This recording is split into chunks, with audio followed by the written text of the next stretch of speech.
What's up guys, this is Unknown from GreyTech, and in this video, I'm going to show you the most important tips and tricks for Samsung M52 5G. By the way, we've already made best features on this phone where we have shown all the best features of this phone, so go check that out. Now with that said, let's start with navigation gestures. Once you enable this, you can swipe up to go home, swipe up and hold for recent apps, swipe from left or right to go back. You can swipe up diagonally from bottom left or right corner for Google Assistant. You can also swipe on the bottom to switch between apps. Next we have split screen mode. This is how you can enable split screen mode. Go to recent apps page, tap on app icon and then select split screen. This will open the current app in split screen. And from the bottom you can select another app. Now this is how you can enable pop-up view. Go to recent apps page, tap on app icon and select pop-up view. And the app will open in small window. Now you can resize the app, select its transparency, minimize it to a bubble, maximize it, and you can also close it. Next, we can enable split screen for all apps. There are some applications that still do not support split screen mode. So to fix that, you can go to settings and then select about phone and go to software information. Now click on the build number few times. Once you do that, developer options will be enabled. Now if you go back to settings, you can find developer options. Select that and scroll all the way to the bottom and enable force activities to be resizable. And then restart your phone. Now you will be able to use all applications in split screen mode. Next we have camera gestures. Now we have few camera gestures. Like you can swipe up the shutter button for a floating button. You can place it near your thumb for easy access. Swipe it back into the shutter button to remove it. You can swipe up and down on preview window to switch between front and rear cameras. You can also pinch to zoom in and out to switch between primary and wide angle cameras. Now in the front camera, you can show your palm to take a picture. Next we have live wallpapers. You can use a video as a live wallpaper. You can also record a video and set it as the lock screen wallpaper. Here's a quick preview.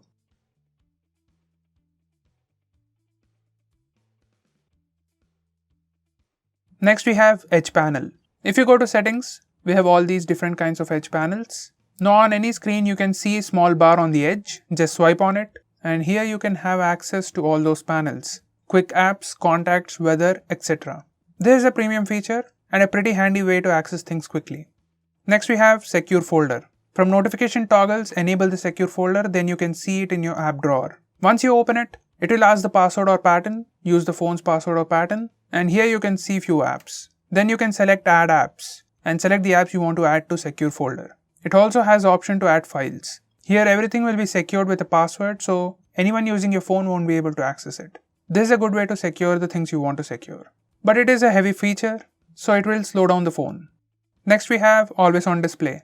Once you enable this, it will show time and date information on the lock screen. You can select when it appears. You can even display music information. You can also change the clock style.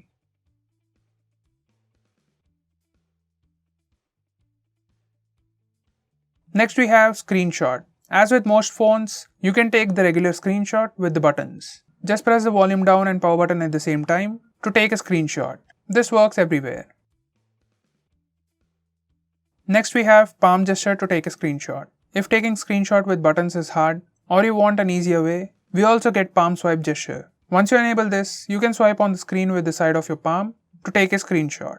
It's not the best of the ways, but in few situations, it's much easier than pressing buttons. Next we have long screenshot.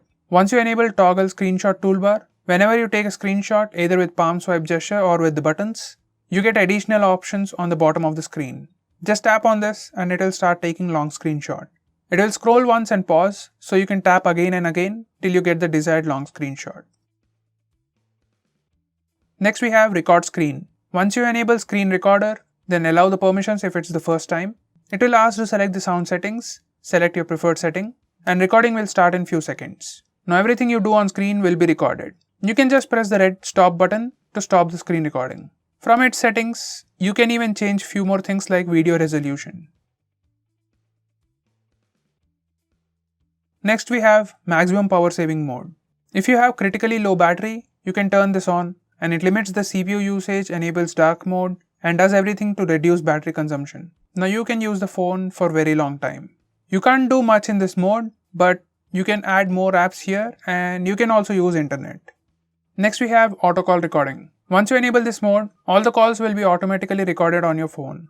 You can also select if you want to record all numbers or unsaved numbers or selected numbers. Next we have default apps. This is default apps page. From here you can select your default browser, default phone dialer, default home screen, that's the default launcher, and so on. Next, we can show battery percentage. Once you enable this toggle, it displays the battery percentage on the status bar.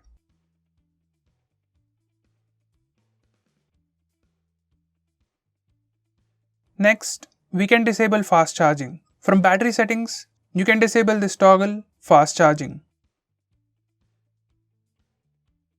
Next, we can display brightness control all the time. Now this is your brightness slider. You can also put this brightness slider on top, here, and you can do that from here. Select quick panel layout and enable show brightness on top. Now you can access the brightness slider on top. Next, we can change flashlight intensity. From notification panel, tap on the name of flashlight icon. Now you can get this bar to change the brightness. When flashlight is on, you can move this bar for desired brightness of the flash. Next, we have quick settings. In notification panel, you can access quick settings for all these toggles. You can change sound profiles, change flashlight intensity, change blue light intensity, change auto rotate options, change Bluetooth options, and change Wi-Fi network directly from the notification toggles. Next we have home screen gestures. Now these are for notification bar. When you swipe down using a single finger on the status bar, you get the quick notification toggles, and then notifications. Now if you do the same thing with 2 fingers, you directly go to the notification toggle area. Next we also have some tweaks for home screen.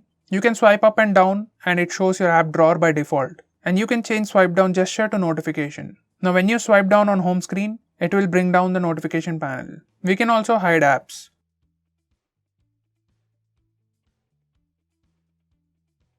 Next, we can disable wallpaper service. Once you disable this wallpaper service option, the lock screen wallpapers no longer change and a single wallpaper will be fixed.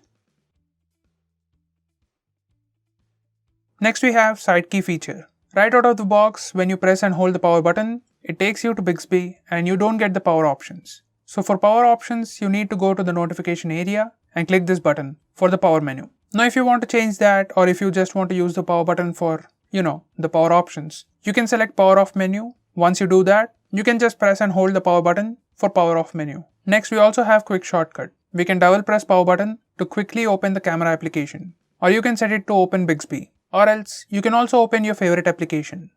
Next we have swipe to call or send message. Once you enable this, in your phone dialer or contacts, you can swipe right on the contact to call them or swipe left on the contact to message them. This is a quick and easy way to take those actions. So guys, these are the most important tips and tricks for your Samsung phone. If I missed out on anything important, do let me know by commenting below this video. And if you're planning to buy this phone, use the link in the description. It always helps the channel. If you want us to make any specific video, tweet out to us with hashtag AskGreeTech on Twitter and we'll try to make it as soon as possible. I'm Unknown from GreeTech. Meet you in the next one.